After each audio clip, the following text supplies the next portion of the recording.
Good morning, I'm Councillor Logue, Chair of this committee. Today's meeting is being broadcast live over the internet on the Council's YouTube channel. A recording of the meeting will be available through the Council's website afterwards, and there is more information about meeting arrangements on the Council's website, including a privacy statement. I'm being assisted today by officers from Planning, Legal and IT Services. The meeting is taking place under hybrid arrangements. That means that members can take part either by being here in the Council chambers or by the internet connection from somewhere else. Members are asked to be polite, respectful and patient, and to remember that everything they say while the microphones are live will be broadcast and recorded. Apologies for absence. Chair, there are no apologies this morning. All members are present and in the council chamber. Thank you. Declarations of interest? No declarations of interest. The order of business as is. Can you confirm the draft minute of the meeting of the local review body held on the Wednesday the 28th of January 2026? Agreed. And the first item on the agenda is the change of use of open space to private gardening ground and erection of a 1.8 metre fencing in retrospect at plots 12 and 13 land south of east of Tarbert Drive, Livingston, Livingston. Steve?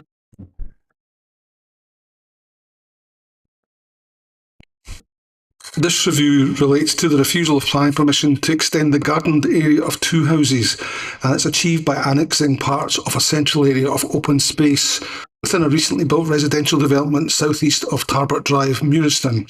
And to give effect to the change of use, a 1.8 metre high close-boarded timber fence has been erected to define and enclose the boundaries, and is also part of the application. It will be noted that the application was made retrospectively and that the works have already been implemented. This will have been observed by members on the LRB who visited the site earlier this morning. The residential development on which the two houses are located comprises a total of 18 semi-detached properties, and it was allocated for residential development in the adopted West Lothian local plan, known as Site HLV3 Muirston South. The site has latterly been developed under the terms of a planning permission granted in 2023, but the built development, insofar as plots 12 and 13 are concerned, do not wholly accord with the approved plan. Specifically, the rear garden of plot 12 has been extended and it encroaches approximately 1.5 metres into the adjoining area of open space, while plot 13 encroaches significantly more. It absorbs an area of almost 140 square metres on the east side of that property. Set out in the report of handling and also in the decision notice, the appointed person concluded that this retrospective application did not satisfy what were identified as being the most relevant planning policies, namely National Planning Policy 14, Design Quality Place, and Local Development Plan Policies DES 1, Design Principles, and ENV 21, Protection of Formal and Informal Open Space. In the course of processing the application, consultations were undertaken with the Council's Roads and Transportation, Ecology and Biodiversity and Flood Risk Management teams, and no objections were raised. The notice of review sets out the appellant's arguments as to why the appointed person's decision to refuse planning permission should be overturned, and it's included with the papers which have been circulated. Very briefly, these can be summarised as the appellant believing that the reduction in size of the central area of open space is modest and insignificant, and that the remainder continues to provide a meaningful resource. 2. The appellant noting that other recent residential developments in this part of Muirston have no comparable areas of integral common green space, whereas the appeal site does at least have the benefit of having some. 3. The appellant observing that there's a range of other recreational and open spaces within very close proximity to these new residential developments in Muirston, and which more than compensates for any reduction. And finally, the appellant disputing and challenging the relevance and application of the NPF 4 and LDP policies which are referenced in the reason for refusal, and asserting that the proposals accord with the policies of the development plan, contrary to what the appointed person has determined.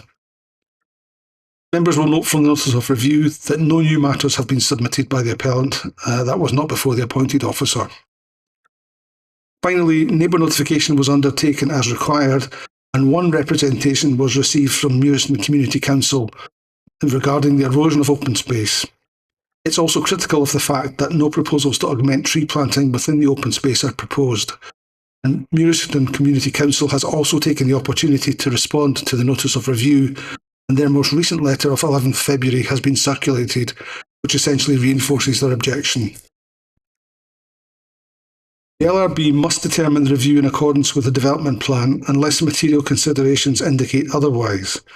And as previously indicated, the relevant development plan policies are NPF 4 Policy 14, Design Quality Place, and LDP Policies DES 1 Design Principles and ENV 21 Protection of Formal and Informal Open Space.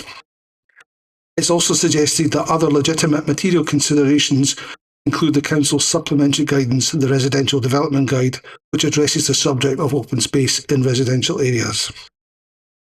I'm happy to answer any questions, Chair. Any questions?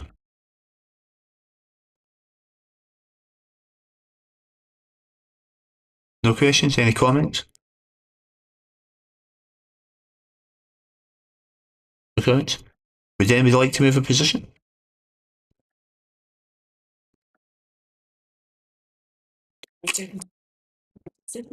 Yeah.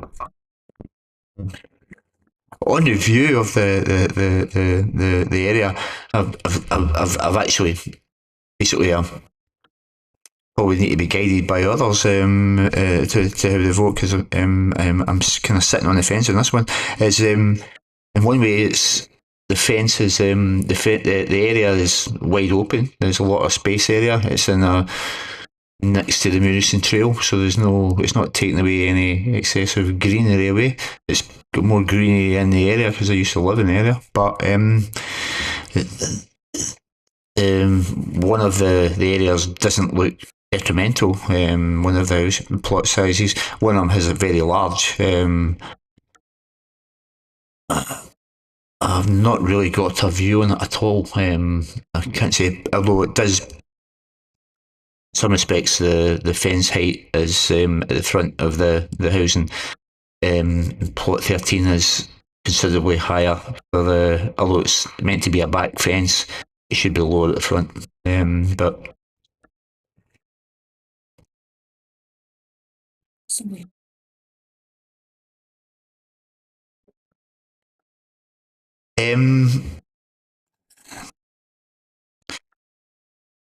I'll move the position of the appointed person. Position of the appointed person. Do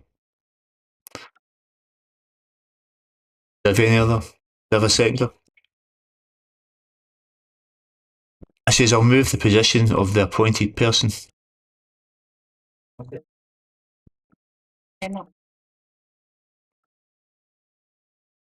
That's fine, I'll second that. Position. Does any other positions? Agreed? So just to confirm then, the position of committee this morning is to refuse the application for review, and therefore planning permission is refused. Thank you. Next application is the item number 6 is a notice of review of application of erection of a shed at 84 Lindsay Avenue, Deans. It's Matthew. Thank you, Chair. This review relates to the refusal of retrospective planning permission for the erection of a shed at 84 Lindsay Avenue, Deans. Property is a two-storey end terrace house enclosed with a boundary fence. The driveway is located to the rear of the property.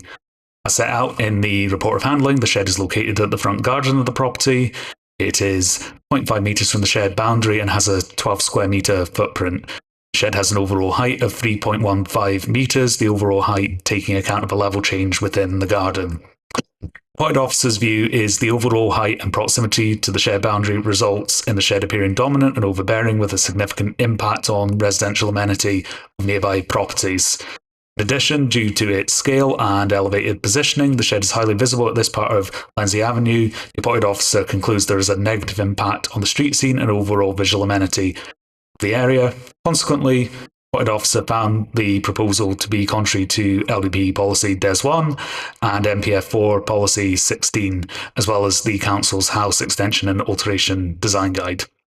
In response, the appellant states the following in their statement.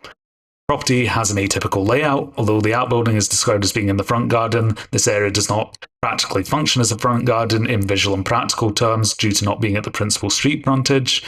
The outbuilding is of a modest domestic scale with a height of 2.5 metres, footprint of 12.5 square metres, and covers approximately 25% of the garden area. While the outbuilding is visible from the road, it remains subordinate in terms of height, massing, and overall presence, maintains clear separation distances from boundaries, and cannot be reasonably described as harmful to the character of the street scene. Lindsay Avenue has numerous examples of ancillary development, including large sheds, multiple outbuildings, caravans and trailers within front or side gardens. The appellant has appended photos to their statement to illustrate this point. The outbuilding has not resulted in adverse impacts on residential amenity. There's no loss of privacy, daylight or outlook. A neighbour statement with 16 signatures supporting the proposal is appended to the appellant's statement. Proposal complies with relevant policies, and the appellant is willing to accept conditions relating to material treatment, landscaping or planting, and the appellant's full statement is available in the papers. One objection was received from a neighbour to the planning application.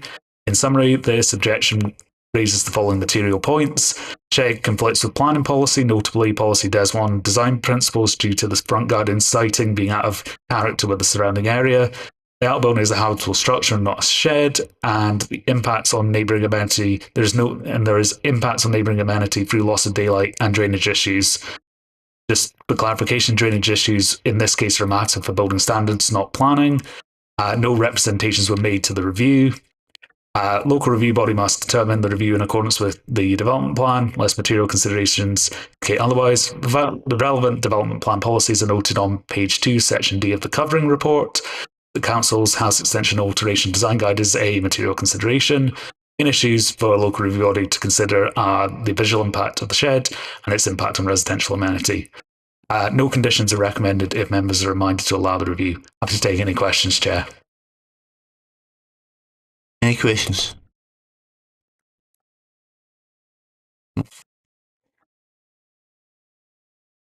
Any comments regarding it? Councillor Boyle. Sorry. Yeah, on the site visit, I mean, standing looking at the shed that's at effectively the front of the house, right? When you look further along, there is a much smaller shed, which obviously has been there for years. And further up near where the cars were parked, there was also another one, which is effectively disintegrating, right? Now, they've been there for years, right? Had they come in for planning permission, then I would have been inclined at that time to refuse them. So my thoughts on this one are to uphold the decision of the officer. For the reason that it's out of kilter with when you look at the rest of the houses round about. There are some sheds further up, but they are also in the back gardens of the house, not in the front. This one is. To me, this is an in-your-face shed. Are you moving that position? You're moving that position? I'm happy to move in that position, and that is to uphold the decision of the officer for the reasons given in the report. Do you have a seconder?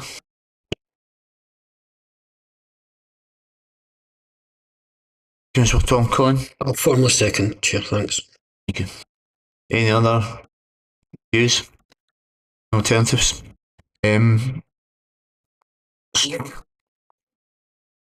Councillor Wally Boyle. Just for clarity, you're looking to approve this? Yes.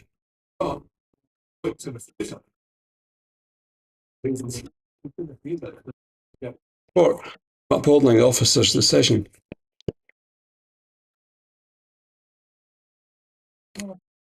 There's no other positions. The